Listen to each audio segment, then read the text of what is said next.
Vodafone और idea अपने time की टेलीकॉम स्पेस में दो बहुत बड़ी कंपनीज। आप रेवेन्यू की बात करें, सब्सक्राइबर्स का बात करें, हर फाइनेंशियल मैट्रिक के टर्म्स में वोडाफोन और आइडिया ने बहुत सॉलिड परफॉर्मेंस डेमोन्स्ट्रेट किया था। पर फिर 2016 में आता है रिलायंस जियो। अपने कंपेटिटिव, अपने थ्रो अवे प्राइसिंग से उन्होंने टेलीकॉम स्पेस को पूरी तरह से डिसरप्ट कर दिया। नतीजा, बहुत सारे सब्सक्राइबर्स अपने एग्जिस्टिंग सर्विस प्रोवाइडर से रिलायंस जियो की तरफ बढ़ने लगे। अब क्योंकि वोडाफोन और आइडिया टॉप 2 प्लेयर्स थे उस टाइम, तो नेचुरली उन पे सबसे ज़्यादा इम्पैक्ट देखने को मिला। बहुत सारे सब्सक्राइबर्स ने वोडाफोन और आइडिया को छोड़कर रिलायंस जियो ज्वाइन किया। इससे उनके सब्सक्राइबर्स और उनके रेवेन्यू दोनों पे बहुत ज़्यादा फर्क पड़ा। The result of this, Vodafone and Idea had to merge और उन्होंने अपनी एक सिंगल एंटिटी वोडाफोन आइडिया के नाम से एस्टैब्लिश किया। पर आज सिचुएशन ये है कि आगे वोडाफोन आइडिया इस टेलीकॉम स्पेस में ऑपरेट कर पाएगा या नहीं, इसको लेकर भी क्वेश्चन मार्क है। ऐसा क्यों हुआ? टेलीकॉम स्पेस में आजकल क्या चल रहा है और वोडाफोन आइडिया को लेकर क्या क्या चैलेंजेस आने वाले हैं? Let's find out in this video. सबसे पहले ये समझिए कि आज की डेट में टेलीकॉम स्पेस में 3 मेजर प्लेयर्स हैं, रिलायंस जियो, एयरटेल और वोडाफोन आइडिया। अब ये तीनों प्लेयर्स गवर्नमेंट ऑफ इंडिया को बहुत ज़्यादा अमाउंट ओ करते हैं। क्यों? क्योंकि इवेंचुअली टेलीकॉम स्पेक्ट्रम की जो राइट्स होती हैं वो सारे सर्विस प्रोवाइडर्स को गवर्नमेंट से खरीदनी पड़ती हैं और उसके बदले they have to give them a certain amount of money. Current situation यह है कि तीनों कंपनीज पे बहुत ज़्यादा डेट है जो कि ये कंपनीज गवर्नमेंट को ओ करती हैं। अब गवर्नमेंट ने तीनों कंपनीज को ऑफर दिया कि आप हमें अपना पैसा मत लौटाइए, आप हमें अपनी अपनी कंपनीज में एक हिस्सेदारी दे दीजिए। What does that mean? For example, अगर वोडाफोन की कंपनी की वैल्यूएशन 100 रुपीज़ है और वोडाफोन को 10 रुपीज़ देने हैं गवर्नमेंट को, तो गवर्नमेंट ने कहा आप 10 रुपीज़ मत दीजिए, आप 10% हिस्सेदारी दे दीजिए अपनी कंपनी में गवर्नमेंट को। ये 10% कहाँ से आया?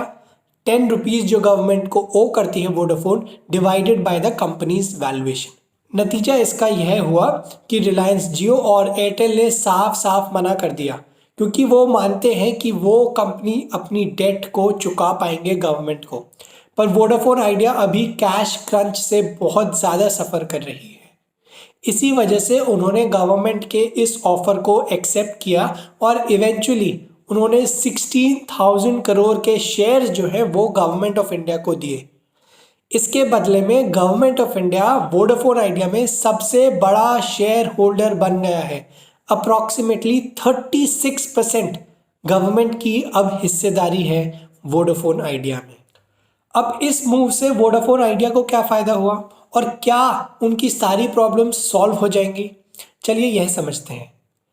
पहली बात तो ये है, अब क्योंकि गवर्नमेंट ऑफ इंडिया ज़्यादा हिस्सेदारी होल्ड करता है वोडाफोन आइडिया के लिए, तो ऐसा चांस बहुत ज़्यादा कम है कि Vodafone idea out of business हो जाए, at least for the next couple of years. अब क्योंकि सारी पॉलिसीज़ गवर्नमेंट ऑफ इंडिया द्वारा बनाई जाती हैं, तो चांसेस हैं कि वो जो पॉलिसीज़ होंगी वो वोडाफोन आइडिया के फेवर में ही आएंगी आने वाले टाइम में। तो ये एक ब्रीथिंग स्पेस देता है वोडाफोन को अपने बिजनेस को सॉर्ट करने के लिए और अपना बचा हुआ डेट गवर्नमेंट को चुकाने के लिए।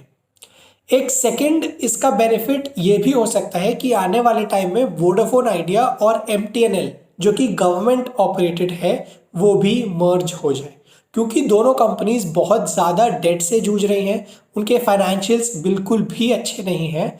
तो आने वाले टाइम में सिनर्जीज के लिए दोनों कंपनीज मर्ज हो सकती हैं। क्या चैलेंजेस आएंगे वोडाफोन आइडिया के सामने? चलिए वो भी एक बार समझ लेते हैं। इस इक्विटी डाइल्यूशन के बाद भी वोडाफोन आइडिया लगभग 40,000 करोड़ की डेट गवर्नमेंट को ओ करती है। तो आने वाले टाइम में या तो उन्हें गवर्नमेंट से फ्रेश बेल आउट मिलेगा या फिर उन्हें फर्दर अपना जो स्टेक है, हिस्सेदारी है कंपनी में, वो और कम करनी पड़ेगी, वो और फिर से गवर्नमेंट ऑफ इंडिया को देनी पड़ेगी।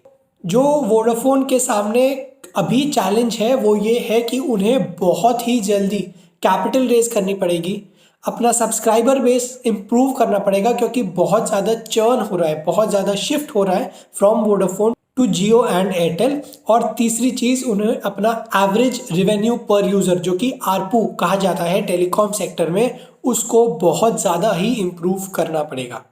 ये है मेजर 3 चैलेंजेस वोडाफोन आइडिया के सामने। अब अपना आरपू यानी एवरेज रेवेन्यू पर यूजर को इम्प्रूव करने के लिए वोडाफोन को अपना डेटा ट्रैफिक और वॉइस ट्रैफिक सब्सटैंशियली इंक्रीज करना पड़ेगा। चलिए समझते हैं आज की डेट में वोडाफोन अपने कंपेटिटर्स यानी कि जियो और एयरटेल के कंपैरिजन में कहां पे स्टैंड करती है। तो रिलायंस और एयरटेल दोनों का more then double of Vodafone's share है। करंटली टोटल डेटा ट्रैफिक का 13 to 14% शेयर वोडाफोन के पास है। अगर आप एयरटेल की बात करें तो वो 28% शेयर के साथ है और रिलायंस जियो इस सेगमेंट में लीड करता है 58% मार्केट शेयर के साथ। अगर आप टोटल एक्टिव डेटा सब्सक्राइबर्स की बात करें तो वोडाफोन के पास है 137 मिलियन डेटा सब्सक्राइबर्स, मतलब लगभग 14 करोड़। अगर आप एयरटेल की बात करें तो उनका नंबर है 200 मिलियन और रिलायंस जियो इसमें फिर से लीड करता है 430 मिलियन डेटा सब्सक्राइबर्स के साथ। तो ये यही दिखाता है बहुत ज़्यादा चैलेंजेस हैं अभी वोडाफोन आइडिया के सामने, अपने कंपेटिटर्स के नंबर्स के भी आसपास आने में भी। अब कैश क्रंच भी वोडाफोन आइडिया का बहुत ज़्यादा है करंटली। उनके जो टोटल स्पेक्ट्रम ड्यूज है वो क्लोज टू 1 लाख करोड़ है। रिलायंस जियो और एयरटेल का ये नंबर अप्रॉक्सीमेटली 60,000 करोड़ के पास है। तो उस टर्म्स में भी वोडाफोन अपने कंपेटिटर से काफ़ी पीछे है। इम्पॉर्टेंट बात ये होगा कि आने वाले टाइम में उन्हें गवर्नमेंट का कितना सपोर्ट मिलता है, गवर्नमेंट कितना एक्टिवली पार्टिसिपेट करती है उनके ऑपरेशंस में, उनके ओवरऑल मैनेजमेंट में।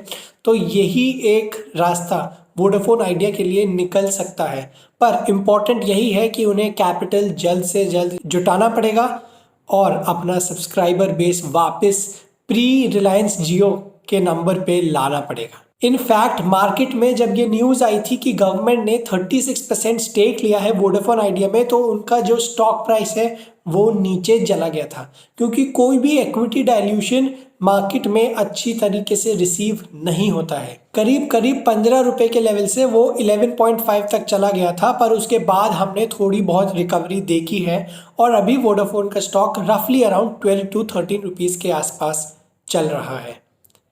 ऑल राइट, आई होप आपको वीडियो पसंद आया हो। Do subscribe to Finance Lens and I will see you the next time.